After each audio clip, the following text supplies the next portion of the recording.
Amen. Pamoja na hiyo salamu, nina moyo wa shukurani kwa Mungu Mwenyezi ambaye amekubali niwe jinsi nilivyo leo na ambaye ameruhusu kwa neema tu ya Mungu niwe hapa kwa kanisa letu la UTM Sepak la Source. Jina lake litukuzwe milele. Amena.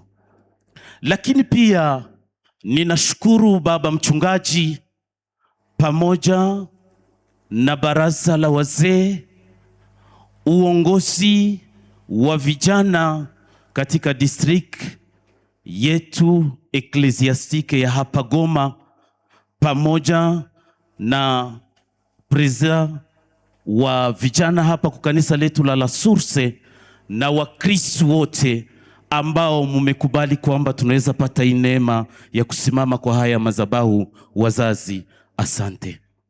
Lakini pia acha niseme asante kwa mwongozi wa ibada hii kuniachia nafasi ili nisome neno la Bwana. Asante mtumishi wa Mungu. Mimi ninaitwa kwa jina la Amani Msekura Sylvain, ni mtumishi wa Mungu, lakini pia niko mshauri kati ya kamati la vijana wetu wa hapa Goma kwa district eklesiastike yetu ya Goma. Niko mshauri, lakini pia nina huduma ya mzee wa kanisa kwa UTM Sepak Tumaini Goma. Ninafanya huduma ile chini ya mafuta ya baba yangu mchungaji Bazungu Mwezi Prosper. Lakini pia nimeoa, nina mke, mmemwona, na Mungu ametujalia neema, tuna watoto 7. Sifa kwa Bwana. Lakini pia nitafurahi kuona Mungu amekubali niwe katika kanisa la wazazi wangu. Baba Makuru Mlinda na mama Matilda ni Wakristo wa mahali hapa, mimi ni mkwe wao. Sifa kwa Bwana. Ninajivunia ile kwa sababu tumenyonya maziwa ya imani kutoka kwao. Jina la Bwana litukuzwe.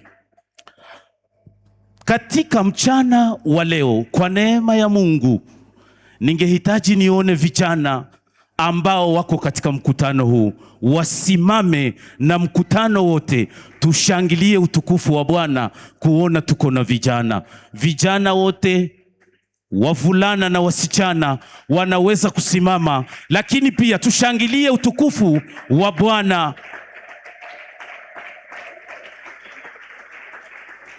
Sifa kwa Bwana. Kwa nini tushangilie sisi vijana?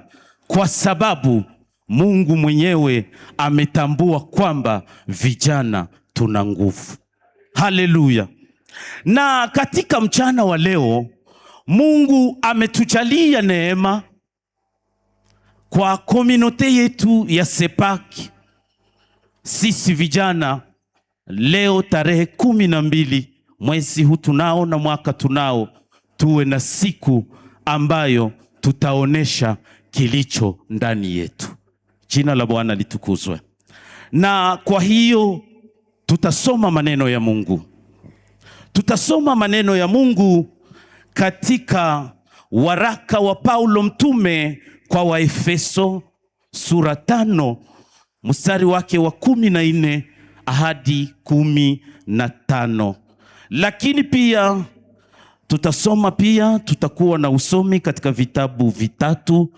Cha kwanza ni ile waraka, lakini pia cha pili tutasoma kitabu kimoja katika Agano la Kale, na tutasoma na Injili moja. Yani nitaweza kusema vitabu vyote ambavyo tutavisoma. Waraka wa Paulo mtume kwa Waefeso sura 5 mstari wa 14 hadi 15. Pia tutasoma kitabu cha nabii Isaya sura 6 mstari wa 7 na ule wa 8. Pia tutasoma Injili kama alivyoandika Mathayo mtakatifu sura 9. Injili kama alivyoandika Mathayo mtakatifu sura 9 mstari wa 37 hadi 38. Tutaanza kusoma. Ikiwa kutakuwa msomaji mwingine atasoma zile ambazo zinafuata chini, mimi nitaanza kusoma hii wa Efeso. Kwa kuheshimu neno la Mungu, mkutano ninawaheshimu, tunaweza kusimama ili tusome. Ninaongoza usomi katika jina la Yesu Kristo. Ninasema ninaongoza usomi katika jina la Yesu Kristo. Hivyo husema, amka wewe usinziaye, ufufuke katika wafu, na Kristo atakuangaza. 15. Basi angalieni sana jinsi mnavyoenenda, si kama watu wasiokuwa na hekima, bali kama watu wenye hekima. Ni neno la Mungu. Amen. Wazazi, mnaweza kuketi, tusome ingine na mnaketi. Ikiwa kuna msomaji, Mathayo, kitabu cha nabii Isaya kwanza. Isaya sura 6 mstari wa 7 na ule wake wa 8. Isaya sura 6 mstari wake wa 7 na wa 8. Tunasoma katika jina la Yesu Kristo. Amena. Naye akigusa mioyo kwenye mdomo, naye akanigusa mioyo nalo kwenye mdomo, akasema, kaa, hili limekukusa kwenye mdomo, unaondolewa kosa lako, umesamehewa dhambi yako. Mstari wa 8 inasema hivi. Ndiyo. Kisha nikamsikia Mungu akisema, ninakutumia nani? Ni nani atakayekuwa mjumbe wetu? Ni nani atakayekuwa mjumbe wetu? Mstari 9 nasema, hapa unitumie mimi. Amen. Amen. Amen. Ninasoma Injili kama ameandika Mathayo mtakatifu 9 ule mstari wake wa 37 hadi 38. Ninaongoza mara tena usomi katika jina la Yesu Kristo. Ndipo alipowaambia wanafunzi wake, mavuno ni mengi, lakini watendakazi ni wachache. Basi muombeni Bwana wa mavuno apeleke watendakazi katika mavuno yake. Ni neno la Kristo. Amena. Sifa kwa Bwana. Ninasema sifa kwa Bwana. Wapendwa, katika mchana wa leo tuna somo ambalo tumelipewa, nalo ni somo ambalo kila mmoja anaweza kulielewa sawa sawa na gisi Roho Mtakatifu atamjalia kulielewa. Lakini somo lenyewe linasema uamsho wa vijana ni njia ya kanisa kuwa na nguvu. Uamsho wa vijana ni njia ya kanisa kuwa na nguvu, au katika aina nyingine tungesema ya kwamba vijana ni njia ya uamsho katika kanisa. Haleluya. Tutafahamu ya kwamba maneno haya ni maneno ambayo Mungu ametusaidia kuyaelewa, na ni somo ambalo vijana wameketi watafakari, watake kujua ni kwa njia gani vijana wanaweza kuwa njia ya uamsho ndani ya kanisa, na kanisa lionekane kuwa na nguvu.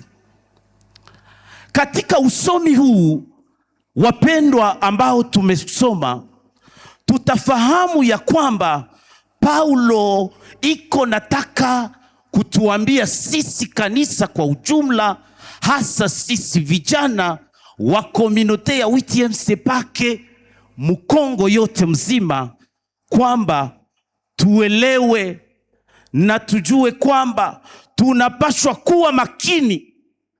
Tunapaswa kuwa makini kwa sababu kutoka ndani ya usingizi, na ule umakini wetu utusaidie kutoka ndani ya usingizi, kwa sababu yale yote tunayoyaona na tunayoyatenda katika giza kwa siku si nyingi yaja kuonekana na kutangazwa hadharani. Mungu atusaidie sana wapendo.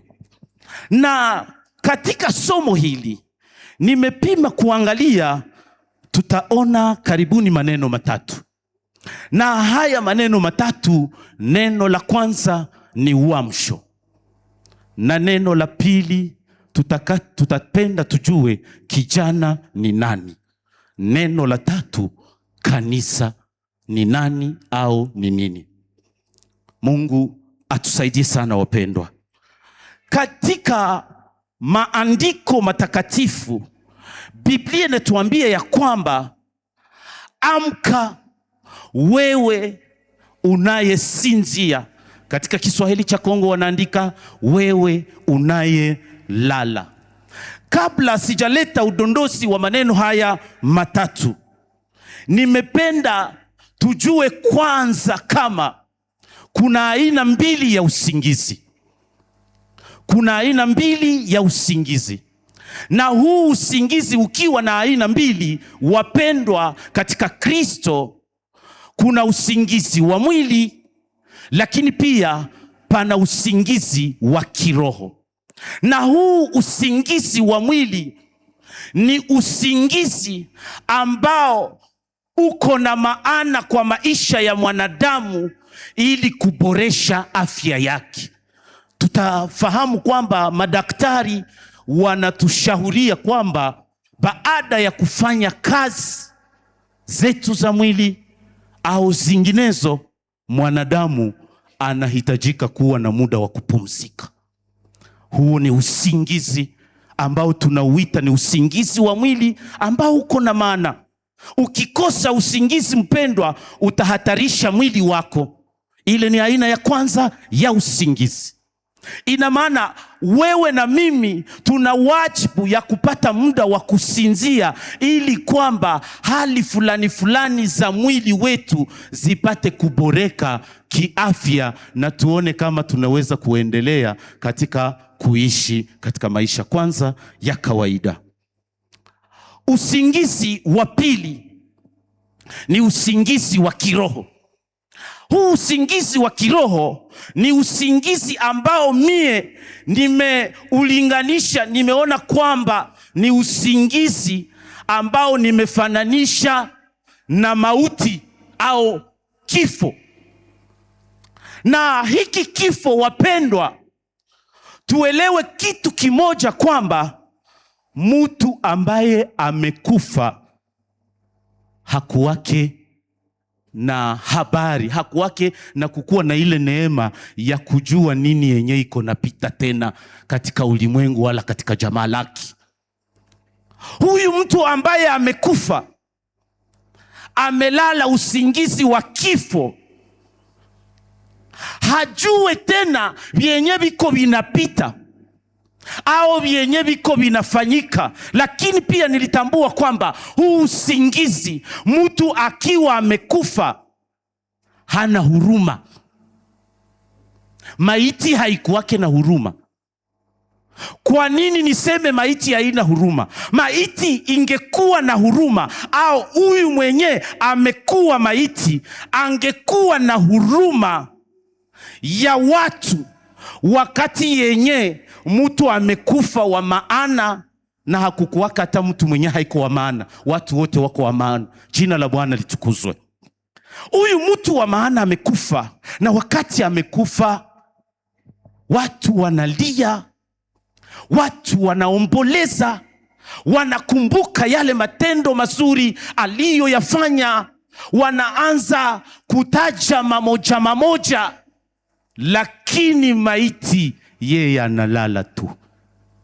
lakini maiti yeye anasinzia tu bila kujitingiza na kusema kwamba hawa wenda labda ni watoto wangu ambao wako nalililia, hawa wenda huyu ni mjomba wangu, huyu ni mke wangu, huyu ni mume wangu ambaye iko analia.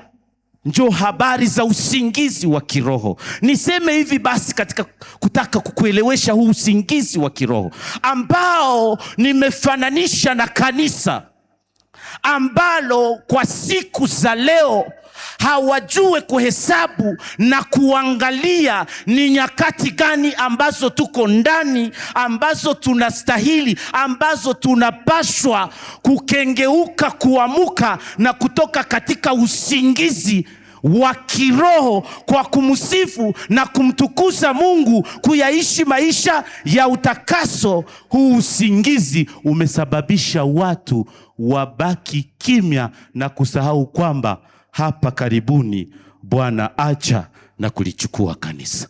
Mungu atusaidie sana. Na kama tumechagua somo hili sisi vijana, ni kwa sababu tumegundua ya kwamba vijana wana nguvu, lakini nguvu ambazo vijana wako nazo wamesahau kuzitumikisha. Mungu ameweka vipaji ndani mwao. Mungu ameweka karama na huduma mbalimbali ndani ya vijana. Hapo ninaongea juu ya vijana kwanza ambao wamelala, lakini mchana wa leo Mungu anataka kwamba vijana tuamke, tutoke katika usingizi, kwa sababu usingizi huu hautatupeleka nafasi. Utaacha vitu viangamie wala vitu viharibike. Mungu atusaidie sana. Tulisema maneno matatu, tukasema juu ya uamsho, tukasema kwamba tutasema kidogo juu ya kijana na juu ya kanisa. Na hapa nitasema hivi ya kwamba Wakristo au kanisa tufahamu ya kwamba neno uamsho haliko katika Biblia, lakini hili neno linasemwa kwa neno la kuamka. Neno uamsho haliko katika Biblia, lakini neno kuamka liko katika Biblia na linatajwa mara 300. Jina la Bwana litukuzwe. Na nilitaka kwamba uelewe tu kwa neno fupi ya kwamba neno uamsho linataka kutufundisha au tulielewe kama ni neno ambalo linamaanisha kuwa ni vita ya kiroho. Haleluya! Hili neno uamsho katika maisha ya usingizi wa kiroho, hili neno uamsho linaonekana kama ni vita kati ya hii usingizi katika maisha ya kiroho. Yaani neno linalopiganisha usingizi ni neno uamsho. Sifa kwa Bwana. Ndiyo maana kama neno uamsho ni vita katika kiroho, inawajibika vijana ambao wameokoka, vijana ambao wamemwamini Yesu Kristo kuwa Bwana na Mwokozi wa maisha yetu, tufahamu ya kwamba Mungu anahitaji tutoke katika usingizi, tuamuke ili Kristo afanye nini? Atuangaze. Jina la Bwana libarikiwe sana. Na Kristo atakapotuangaza, tutakapofufuka kutoka katika wafu, neno la Mungu linasema wazi ya kwamba Bwana atatuangazia nuru yake. Jina la Bwana litukuzwe sana. Mungu hawezi kukuangazia nuru yake wakati yenye umelala katika usingizi mzito wa maisha yako ya kiroho. Lakini pia ufahamu mchana wa leo, wewe baba, wewe mama, na mimi mtumishi wa Mungu, na vijana tulivyo katika nyumba ya Bwana, tufahamu ya kwamba uamsho ni neno ambalo linatusaidia tukiwa tumeamka, tutajua namna kanisa liko linatembea. Tutajua namna dunia iko inatembea.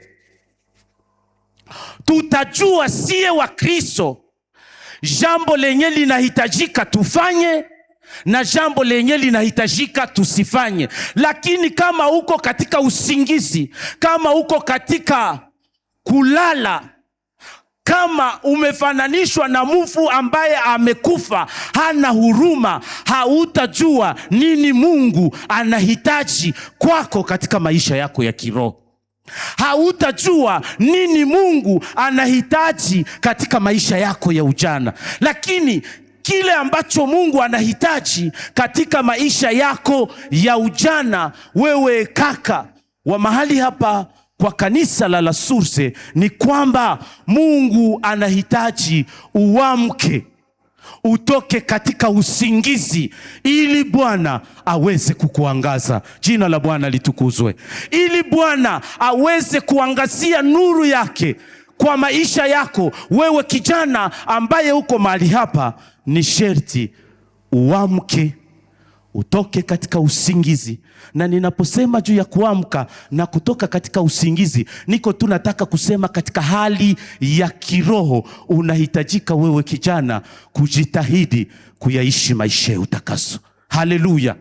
Maana haya maisha ya utakaso ndiyo itakayokusaidia kuelewa na kujua ni nini wajibu yako mbele za Mungu. Kwa nini Mungu amekuokoa? Kwa nini Mungu amekuita? Kwa nini Mungu amekutosha katika mataifa na kukuingiza ndani ya kanisa? Mungu hakukuingiza katika kanisa ili uje usinzie, ili uje ulale, lakini Mungu amekuokoa ili kwako ayapate matunda ambayo itakayowavuta watu kuja kwa Yesu Kristo. Na watu wanapokuja kwa Yesu Kristo kupitia kutoka katika usingizi, kwa kutangaza habari njema, kwa mwenendo wako na kwa tabia yako, Mungu atatukuzwa. Na anapotukuzwa, ule utukufu utaonekana kuwa juu ya maisha yako na utakuwa kijana mwenye thamani. Jina la Bwana litukuzwe sana. Neno la pili ni neno kijana. Kijana, tuelewe pia kwamba ni ule ambaye ana umri wa miaka 15 kuendelea mpaka miaka 45. Kwa nini tuseme huyu ni kijana? Ni kwa sababu huyu kijana, jambo la kwanza, ana nguvu, akingali na nguvu. Jambo la pili, akingali na akili ambayo iko inatulia. Lakini pia huyu kijana wa tangu miaka 15 hadi 45 ana nguvu, ana akili, pia ana wakati mwingi ya kushughulikia maisha yake ya kesho na kujipa nguvu na shuhudi ili aonekane kuwa wa maana kwa maisha yake ya kesho au pia kwa jamaa. Haleluya. Haleluya wa Kristo. Ninasema Mungu ni mwema. Mahali hapa ambako tuko, sikubakilia tu kwa huyu kijana wa miaka 15 hadi 45, lakini somo letu linasema ya kwamba uamsho wa kijana wala wa vijana ni jambo linawasaidia, ni njia ya kusababisha nguvu ziwe katika kanisa. Tunaposema kanisa, tunasema pia juu ya taifa. Tunaposema taifa, nasema pia juu ya jamaa. Jamaa ambalo lina kijana, mwa ule kijana wako na ngojea ndani kitu. Kanisa ambalo lina vijana kama kanisa letu hapa la WTMC Park la Source, kuna vyenye tunangojea kwa hawa wa vijana. Na hawa wa vijana tunangojea nini kwao? Au basi tukisoma maandiko vizuri, Mungu anangojea kwao nini? Neno la Mungu linasema kwamba Mungu anawapenda vijana kwa sababu wana nguvu. Vijana wana nguvu, kweli wana nguvu, lakini kiroho tutafsiri ni nguvu gani Mungu iko na tapako vijana ambazo kijana wa WTM Pake la Source. Ninakutakia kwamba katika mchana wa leo, bila kwenda mbali, uelewe kwamba nguvu ambazo Mungu iko anakutapia si nguvu za kukula chakula, haiko nguvu za kugombana, lakini ni nguvu za kuishi maisha ya utakaso. Jambo la kwanza dili. Haleluya. Nguvu Mungu anazotapia vijana, anawapenda kwa sababu wana nguvu. Jambo la kwanza ni nguvu za kuyaishi maisha ya utakaso, yani kumwamini Yesu Kristo kama Bwana na Mwokozi wa maisha yake, na kukubali kwenda kufanya kazi kwa ajili ya utukufu wa Mungu na kuwavuta watu waje kwa Yesu Kristo. Jina la Bwana libarikiwe sana. Ukiwa kijana unayaishi maisha ya utakaso, ukiwa kijana umemwamini Yesu kama Bwana na Mwokozi wa maisha yako, hapo ujue kwamba wewe uko njia ya kuleta uamsho ndani ya kanisa. Na kanisa likiwa na uamsho, wapendwa, dhambi haziishi katika lile kanisa. Uadui hawezi kuwa katika kanisa ambalo watu wamelala, ambao watu wamesinzia. Yani uamsho ni vita, au ningeita mwingine hali ni silaha yenye inapiganisha wenye wamelala watoke mbusingizi, wajue wenye viko vinapita. Jina la Bwana litukuzwe sana. Lakini pia nilienda zaidi, nikatambua kwa neno la pili kijana ambaye nimeelewa kwamba hapa pia tuzungumza juu ya kijana mwenye ameokoka. Kijana ambaye ameokoka haiko huyu tu wa Kenza mpaka Karansenki, hapana. Lakini pia wazazi wangu wazee ambao tuko hapa, na sisi tuko vijana katika Kristo. Haleluya. Hatuzungumzia hawa vijana tunaowaona kwa umbo ya sura miaka 15 hadi 45, lakini tunakuzungumzia na wewe baba, mama ambaye umeokoka. Ujue kwamba uko kijana katika Kristo kwa kutoka muusingizi wa kiroho ili Bwana akuangaze. Haleluya. Mungu hawezi kukuangaza wewe baba, wewe mama, wakati unaishi maisha ya migogoro na mke wako. Pale niko kuwaume na wake katika ndoa zao. Katika ndoa zetu, nuru ya Bwana haiwezi kutuangazia kama tunalala. Tukiwa mume na mke ambao wanagombana kila saa na kila dakika, tumelala, tuko katika usingizi. Kwa nini tumelala? Tuko wa Kristo kanisani, tunafanya kila kinachohitajika, lakini kunaweza kuwa hapa wenyewe wameingia leo muibada na wamepigana nyumbani.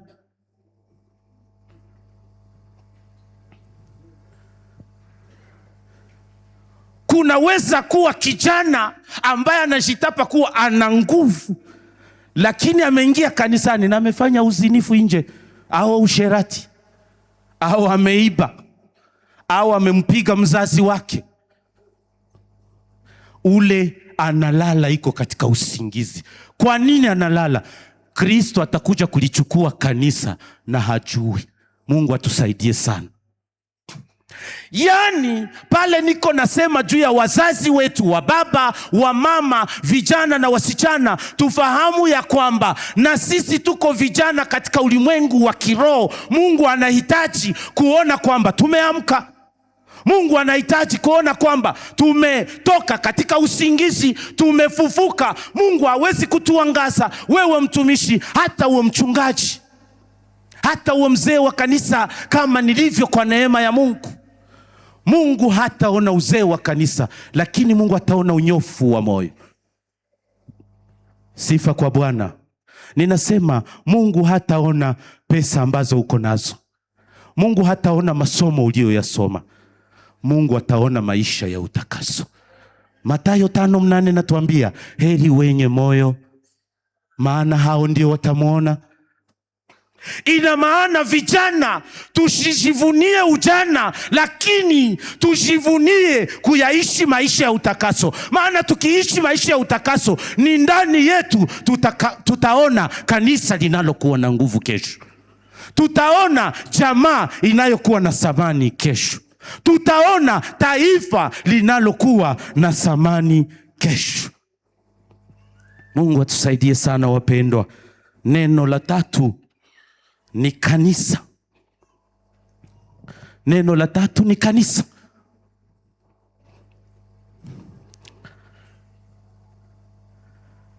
Kanisa kwa neno tu fupi nitasema ya kwamba kanisa ni watu ambao wameamini Yesu Kristo kuwa Bwana na Mwokozi wa maisha yao. Lakini hawa watu wamekuja au wamekaa katika nyumba ya Mungu wakisikiliza neno lake na mashauri inayowaongoza namna wataingia katika ufalme wa mbinguni. Kwa neno moja ninasema kanisa tunalolisema mahali hapa la kesho haiko kanisa jengo, lakini ni kanisa sie.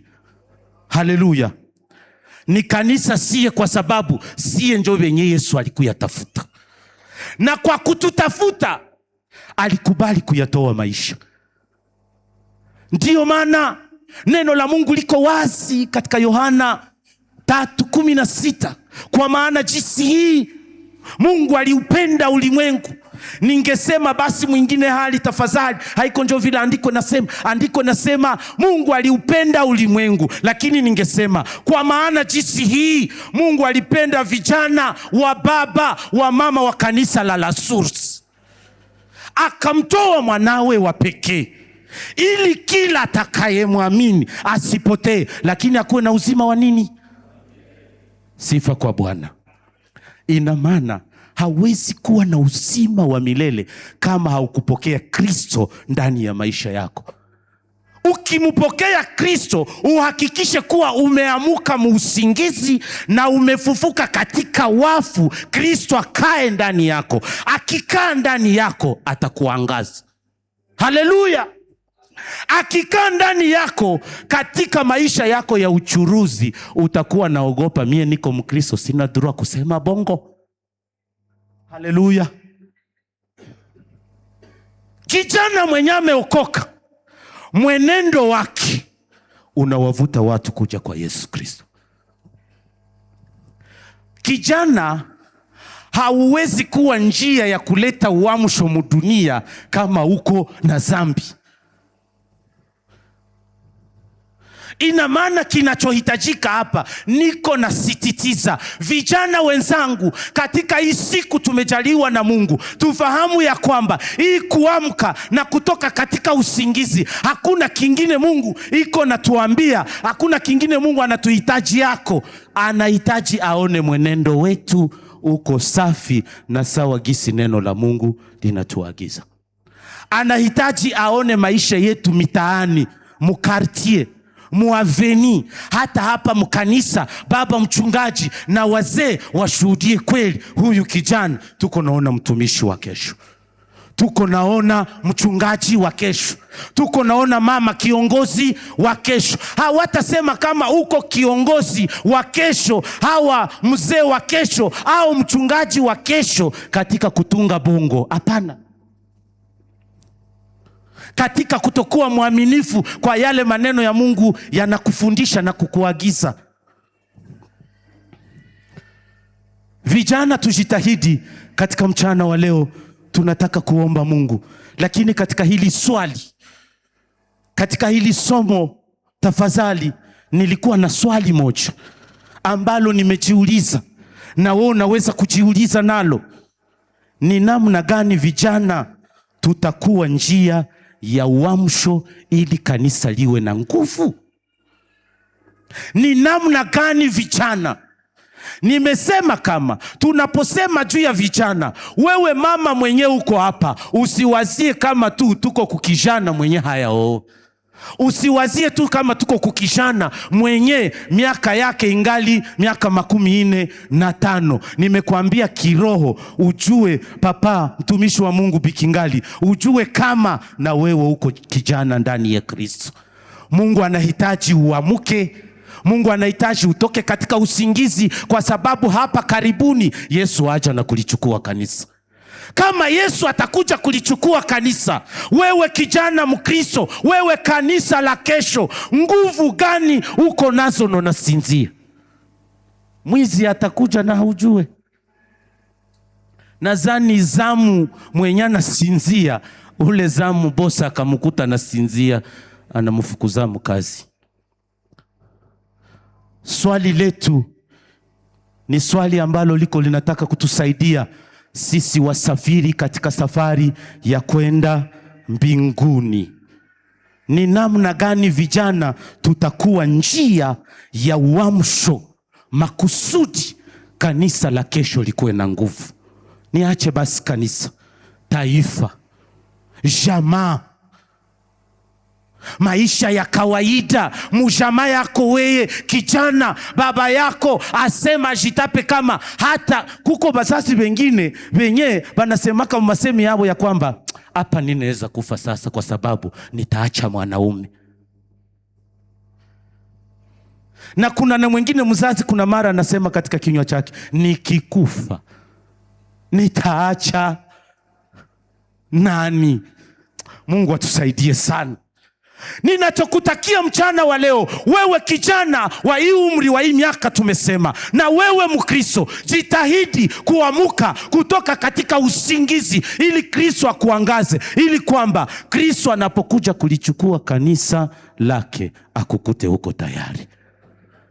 Jambo la kwanza ambalo kijana anapaswa kufahamu na kujua kwamba ili aonekane kuwa njia ya uamsho, jambo la kwanza sawa na gisi tulisoma ni kwa njia ya kuamka na kufufuka katika wafu.